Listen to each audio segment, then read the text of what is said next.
just gonna say it without any sugarcoating. Itsuka Tenma no Kuro-Usagi is, without a doubt, the worst anime that I have ever fucking seen in my life. An unadulterated slog that expects you to invest time and gives nothing back. And where I find tropes of being the measuring stick that all great animes fall behind, this is the complete opposite. Adapted from the light novel of the same name, Itsuka Tenma no Kuro-Usagi was directed by Takashi Yamamoto, director of Final Approach, and written by Kyoko Yoshimura, and is an example of having something only to send it into an abyss where creativity makes way for obnoxious, dry laziness, and where charm or depth make way for cliches, inconsistencies, and a romance desperate for chemistry. An anime that takes the biggest flaws you can imagine and amplifies it by 20 times. But the biggest sin this show has is that at the end of the day, Itsuka Tenma is as pointless of a show as pointless gets, failing to have a real purpose and lacks energy to make itself stand up from the rank and file, except it doesn't even belong in the rank and file, so what you get is nothing short of kipple that wouldn't be missed. But how can it be? Why do you hate the show when you like something like this? Plenty of reasons, one of them making Itsuka Tenma dumbfoundingly disposable, if not downright shrouded in dishonor not only towards you, but towards itself. And it's here where I tell you why as I give you my evaluation of the piece of shit that is Itsuka Tenma no Kuro-Usagi.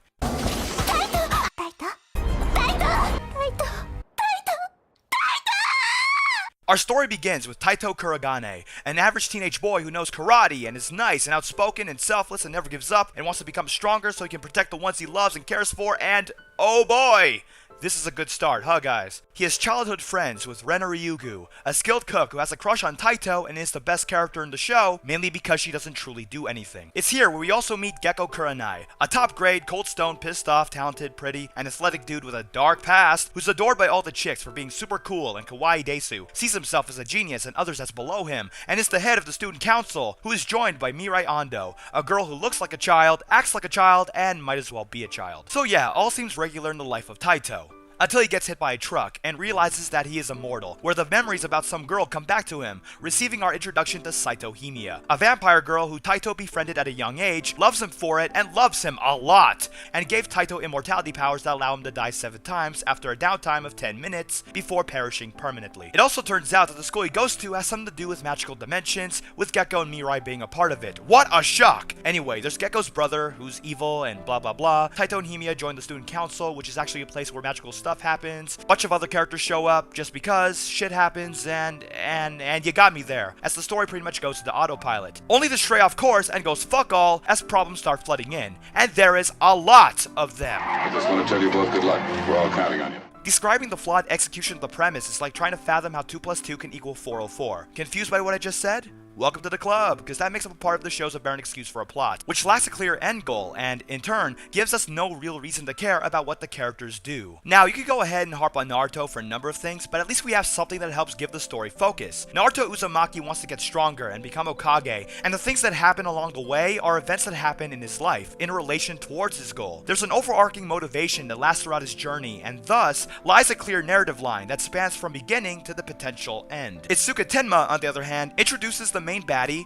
our protagonists quote-unquote defeat him, and then it goes on to story arcs without any motivation that connects them all, to which calling them story arcs would be a gross misallocation, as this narrative gap has the negative effect of turning what should have been story arcs into multiple stories that have little to no relation to one another, which means Itsuka Tenma doesn't have a story as much as it has stories. This wouldn't be so bad if the offerings were any good. The word bland fails to match what's here. Characters are painfully two-dimensional, the logic is slipshod and convenient, the direction is all over the place, and you never stop having the feeling that Itsuka Tenma isn't even aware of what's trying to do versus what it's really doing. Plot points are prone to be neglected or buried, and twists are often nonsensical, if not brain-destroyingly dumbfounding. Questions are either half-answered or unanswered, the drama is often one-sided as can be, and more. And it all culminates in an anime that's hard to pinpoint for all the wrong reasons. An unfocused clusterfuck if I ever experienced one. And seeing the genres it covers, there's a good reason for that. Is this a dark fantasy anime? Is this a high school anime? Is it a romance? A comedy? A ecchi that borders on hentai? Itsuka Tenma wants you to accept that it's all of that, but fails to juggle these elements well, and the result is something bipolar to the extreme. One moment is trying to make you care about the feelings and complexities about 2 girls liking the same 2-dimensional boy. The next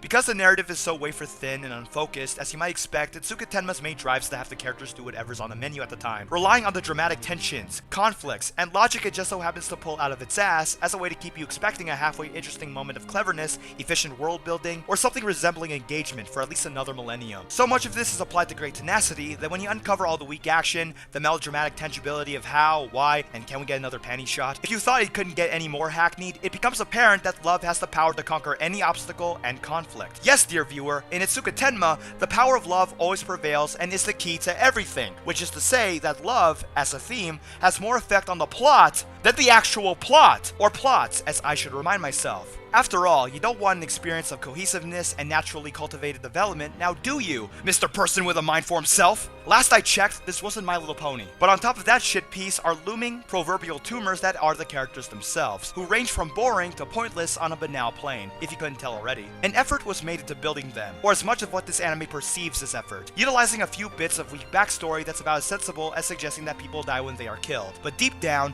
under all the piles of cloaks and mirrors, who are these characters? This is a question that gradually resonates more power over time. With characteristics given being so small, they might as well be non-existent. Each character is about as straightforward as it gets, and every time we start learning something, it's gazed over and waved off, adding virtually nothing of value, and it all feels wasted as the roster increases. But what gets to me most is their respective roles in the show, where they can be summed up in a single sentence. Taito wants to get stronger and protect Himiya because he loves her. Himiya is lonely, but not really, because Taito's there for her and will help him too. Gecko hates his brother, is arrogant and cold, but has a protective side too. Teacher Guy is overpowered and wants his students to become stronger. Mirai likes soda and has plenty of pantsu. What makes it even sadder than being able to describe a character in a single sentence is being able to describe them in 2 words. And what do you know? Itsuka Tenma has said characters, and their roles are just because.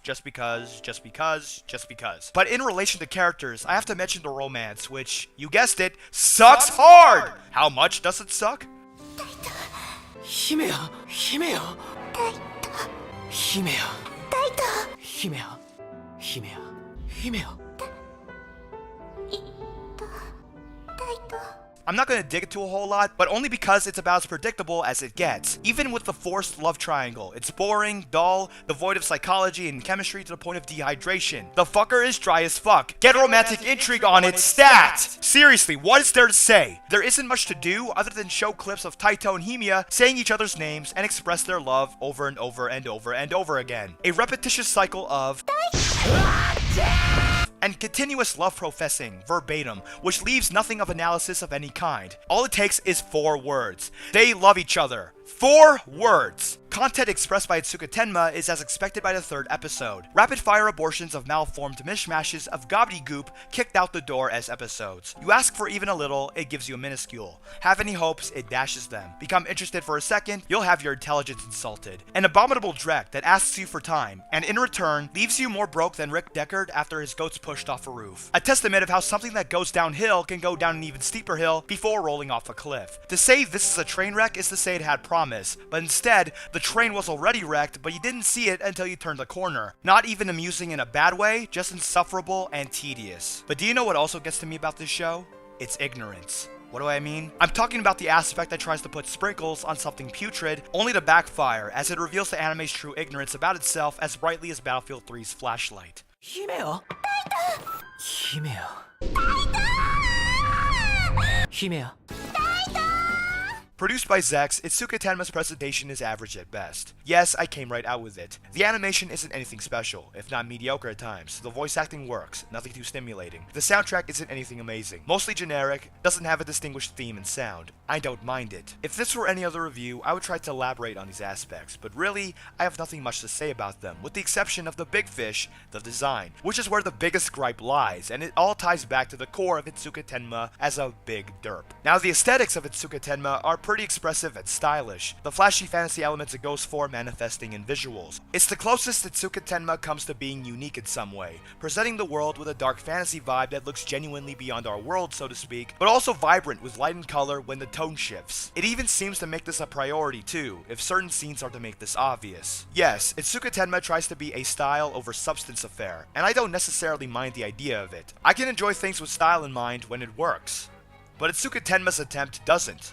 at all. Actually, it doesn't just fail to work, it's where another big fault arises. The problem is that, as much as it emphasizes style, it does so for the sake of doing so. A style over substance direction at its most misused. As I said, I can like this, assuming it has a purpose or seeks to compensate for something lacking. Simplicity isn't always a bad thing. The problem is that, what is there to Itsuka Tenma? How can style fuel something that isn't there? At best, the show has drops of water, with the visuals being the Kool-Aid, intended to make things sweeter and more colorful, but that's all it has. Drops of inherent form, but not enough for a satisfying sip. You can add Kool-Aid to a few drops of water all you want, but at the end of the day, it's still not enough to quench your thirst. There's virtually nothing to this anime, nothing to fuel or aid. It's just a crutch for a hollow shell. For this to work, you need even a puddle of substance, or else this will come across as bold self-ignorance. And if what has come before is me curb stomping this anime before capping it in its arms and legs, then it's this self-ignorance that Itsuka Tenma displays that finishes it off. 姫や姫や姫や It isn't even mindless entertainment, as to call it entertainment is to imply that Itsuka Tenma is fun, gripping, hooks you in and gives you a certain level of spectacle or wit, which leaves only the mindless. But that's not all, as to call it mindless is to possibly imply that it has the potential to gain a mind or had a mind but lost it. So no, this anime is not mindless or entertainment. Do you know what it is? The proper word to describe Itsuka Tenma is nothing. Yes, nothing. Nothing at all. And people shit on school days. Well, at least school days had a point. An actual goddamn point along its shores. At least Mars of Destruction was so bad it's good. Hell, IS Infinite Stratos has more of a frickin' point than this bile. You wanna know what the last episode of this shit is like? There you go, people. This is the finale of Itsuka Tenma no Kuro-Usagi. And no, I am not kidding you, the anime ends on this! The entire episode is nothing but this!